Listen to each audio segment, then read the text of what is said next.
Oh, how beautiful. Thank you. Okay, so heaven knows, but maybe we don't as humans in this very moment, which is why every so often we stop and do a Q&A. Um, I am just gonna let you know that if you will type a question into the chat, whether you're on Facebook or YouTube, I can pull it up and we will talk. Well, I will talk about it. Um, and in the meantime, I do see a comment about the video work, and I just want to welcome Clay Smith onto our staff as our technical coordinator. There's a lot more than just Sunday morning that goes on in terms of getting our tech to work well, and Clay has been doing it as a volunteer for quite some time, along with Andy Hofer. Andy Hofer, however, is in charge of the newsletter, and we don't wish to break the Andy, and Clay said yes. So, I'm really excited to welcome him into the community as a paid staff. And I just want to thank him and Andy both for all of the incredible work they're doing. We do have fantastic volunteers. I don't see any questions yet. So I will tell you that one of the things I love learning about is our tools. And I am just throwing this out to the universe. This is not on a schedule anywhere, but I have had the opportunity for the past couple of weeks to sit and chat with people who do visioning. Now, this is different than visualization. It's a spiritual tool we use. And I just found out that I have two friends, two colleagues who happen to learn it from Reverend Dr. Michael Beckwith.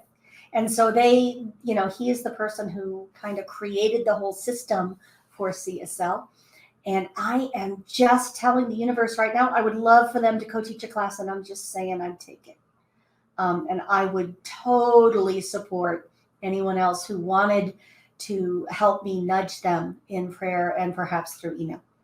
I'm just saying. So I have my first question here.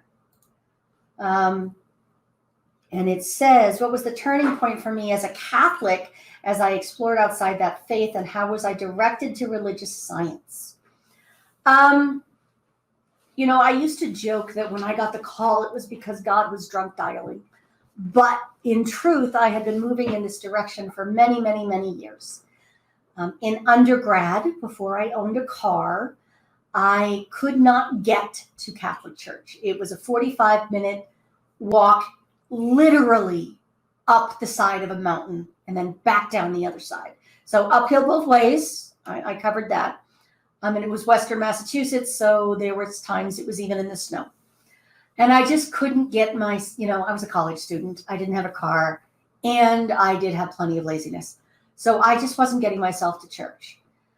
And so as I moved on and moved into bigger mountains, frankly, I was blessed to get to study with Dr. Tobin Hart as he was teaching spiritual psychology at the college I went to in Vermont. And what I discovered, while I never heard the name Ernest Holmes, was that I had a great affinity for spiritual psychology. And so I changed my major a couple times, but I changed it to psychology and went in that direction. Now, when I ended up in California, I found that as a secular psychologist, I could probably start to with just a master's in counseling. So I went back, and then I was kind of dropped into religious science as part of my, church hopping. I highly recommend church hopping, even if it's within your own denomination, because what I have learned is that different churches and different centers have different flavors. And you may connect with one congregation better than another, with one minister better than another, one rabbi or imam or teacher better than another. And I trust that Spirit is guiding each and every one of us to our right place. One of the hardest lessons I ever had to learn was that sometimes where my good was, where my teacher was, changes. And it does me no good to hang out in the place where it used to be and scream louder for that which is no longer there for me. And so that is, that's it. That's how I did it, kind of by hook or by crook. And here's the next question from Sandy Jones. How do I deal with differences of opinion? I'm right. No, wait, that's not the end of the question. Okay, so actually, I was thinking about this morning and then starting to bug me. So there we go. So there is a difference between judgment and discernment. I have an opinion. I call it my BS system, belief system, which makes system kind of redundant. But I have there's such a thing as facts and opinions. A fact is something like, within Article 1 of the Constitution, it says X, Y, and Z. Within the Bill of Rights, it says. How we interpret those, what we think it means, and it means about us and about other people, those are all opinions. How I understand and experience the divine, how I understand and experience my neighbor, all of that is filtered through my personal belief system. And so there are facts, little f, facts, things that are simply verifiable. 2 and 2 equals 4. There are divine truths that love exists and that life is eternal. Again, that's part of my belief system. That's how I understand the world. And then there's just the belief system that, questions whether pineapple belongs on pizza. Some of these are worth actually speaking up for, standing in my truth out loud, even if my knees are knocking.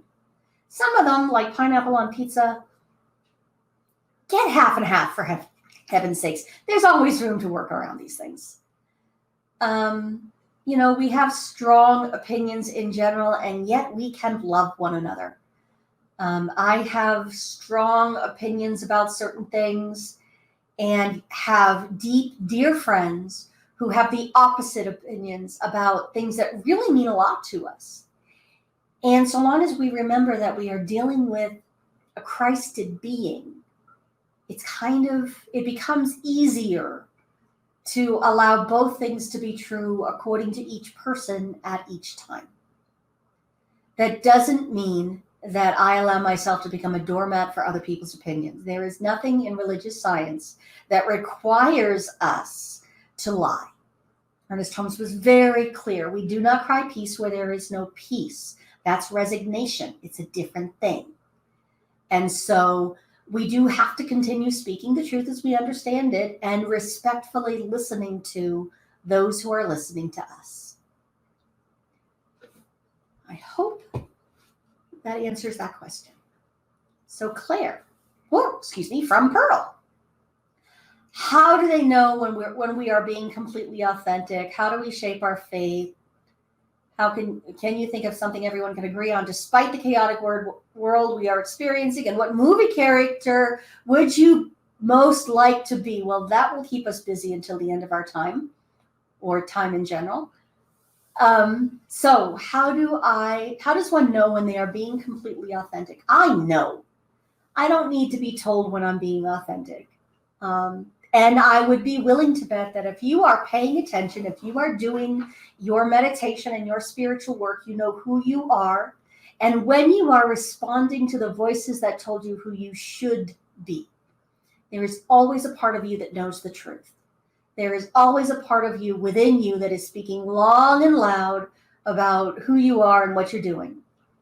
Ernest Holmes was actually asked the same question in the form of, how will we know what to pray for? How do we know what is God's will? How do we know what the right thing to do is? And his answer was, you will not know.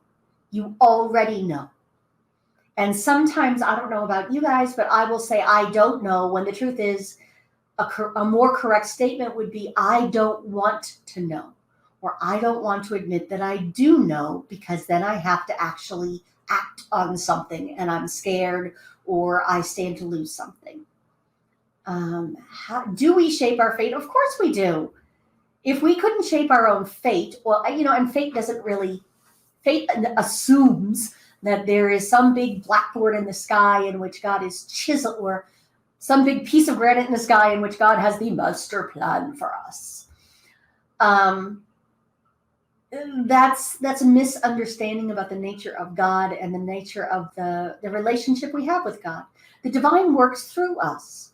And so your heart's desires, those things you keep coming back to, those things that bring you joy, are actually spirit speaking in you and saying what it is. It wants to be as you. There is no separation. There is absolutely the ability to get off track and misinterpret that divine voice within us. I've done it many, many times, mostly because I believed, God within me wants to win the lottery. Okay, well, but I know full well I didn't get any actual inner urging to go buy a ticket that day. And I know it's not the divine voice because I can buy 10 tickets and not get a single number. I have it kind of opposite. And what I know is that by our own hopes and desires, we do shape our world as well as our lives. I've had some experiences just this week that show me that it doesn't even need to be a coherent thought. If there's a deep inner call for something to happen, for a certain relationship to happen, that logically I have no reason to believe I will ever get to have a relationship with this particular person, spirit within me can move mountains and everything else. And people will show up and ways will be opened that I could never have imagined. Can I think of something everyone could agree on despite the chaotic world we are experiencing? Yes. We all want the best for our children. Now, we define the best differently. And when we forget to listen to each other and remember that the best might have different definitions, and yet it all comes from the same principles. Here's the thing. All religions, all faith traditions that have survived and done good in the world work from the same principles. All the mystics have agreed that we are one and that life is eternal and there is something greater than us, whether you call it the great pumpkin or God or Allah or music. It doesn't really matter. There is something greater than us. There's a power greater than us. And it is at work in this universe. It is at work through all of us. Across time, everyone has agreed on that. And even people who say, oh, I don't believe in God. As I've said before, I'll ask them to tell me about the God they don't believe in. And 9 times out of 10, I don't believe in that God either. And most people don't. And that's okay. God might be an old word that doesn't work anymore, which is why sometimes I call it the great pumpkin or the great potato. The great Mr. Potato Head. It just takes all of the baggage away. And I'm not trying to be sacrilegious. I'm not trying to be rude in any way. What I'm trying to do is say that there is one power that goes by many, many different names. That is something that across time, everybody seems to have, to some level or another, believed in, is that principles work, that there are principles of science, and there are capital P principles of spiritual truth, that no matter how we deck them out, we all kind of believe like there's some version of the golden rule in most faiths. Most faiths can be boiled down to be nice, or at least be kind. And regarding the movie character, oh, I'm sure that changes a lot. I'm far more likely to be reading a book or watching something on Netflix. And I am a great Whovian, so I would probably want to be Doctor Who if I could be a character. After all, his thing is that he has, or her thing, is that he has 2 hearts and changes faces over time, just as I have changed who I am over time. I've grown into new beings and new incarnations, but I've got 2 hearts. But I would want to have the 2 hearts because I think there is so much love to share that it wouldn't fit into one. His superpower is moving through space and time, not necessarily in the same order that I do right now. There are so many places I'd love to visit and to be carried through the world in that way. And also his great weapon, the one thing that he has through all of his incarnations, is just a screwdriver. He goes around fixing things, or she does, depending on which incarnation you're looking at. And helping people understand that talking to each other and refusing to live in fear are huge assets. These things I find powerful and wonderful. Okay, and what looks like our last question also comes from Claire. Those first ones were from Pearl. Thank you for those. Those are interesting. When does consciousness begin? It didn't. It simply is. And where do thoughts come from? Consciousness. Consciousness is eternal. There's never been a time when consciousness wasn't. Consciousness contemplated itself and ended up taking form as all of us, as the physical world and everything in it that has ever been or will always be. Thoughts come to us from the one mind, what we call that higher power. In religious science, we call that the one mind. And sometimes we filter it through what we also call race consciousness.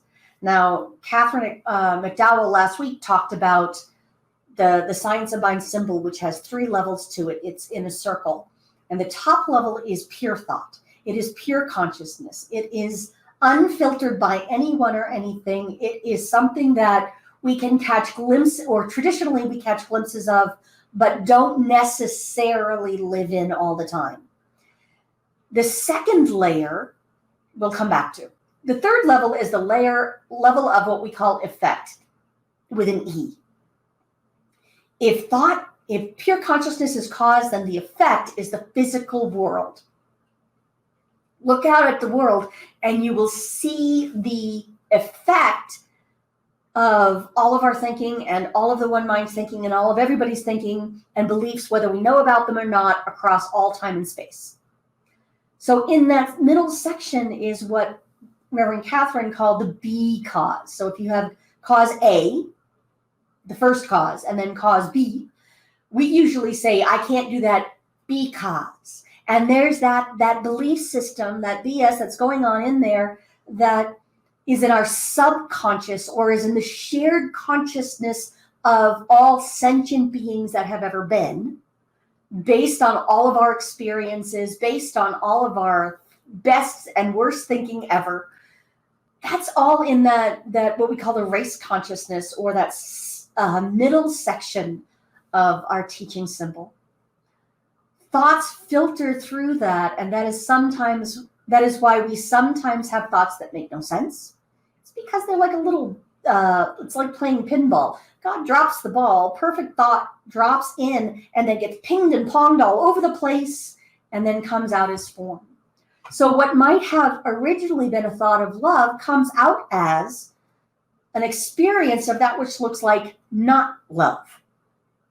The absolute, it looks like loss, or it looks like hate. And because that original consciousness dropped it in and then allows us to experiment with how we will explore this concept of love, it might look like a puppy, it might look like a rose, it might look like your soulmate. And by the way, there's no promise that you will like your soulmate. It might show up as a beloved teacher, which in the Buddhist tradition is also someone you probably won't like. All of that gets filtered through our consciousness. That's why we as religious scientists and people of good faith have worked so hard to elevate our thinking, to raise our consciousness, as we would say, to cleanse that section of the one mind that is ours, so that we are thinking more clearly, so that we're not acting on bad information, so that we're not acting from fear or a belief that we're somehow separate from God or unworthy. We are all working toward the same thing, which is to have a direct experience of the divine and let our thoughts come through with minimal shading, with minimal need to flavor those thoughts with fear before it becomes the world we live in. These are simply the things that we do as humans. Now, I will also tell you that while we have all sorts of opportunities on Sundays to clear out our thinking and to be taught, to sit as a student at the foot of whatever teacher is up there in the moment, we also call in teachers throughout our lives. When we sit in meditation, when we sit in silence and try and get rid of that monkey mind thing, that is when we go to our best teacher and learn to hear what we are thinking. Okay, speaking of great teachers, I love you to bits. Go away. See, boundaries. That was God telling me it's time to go to prayer.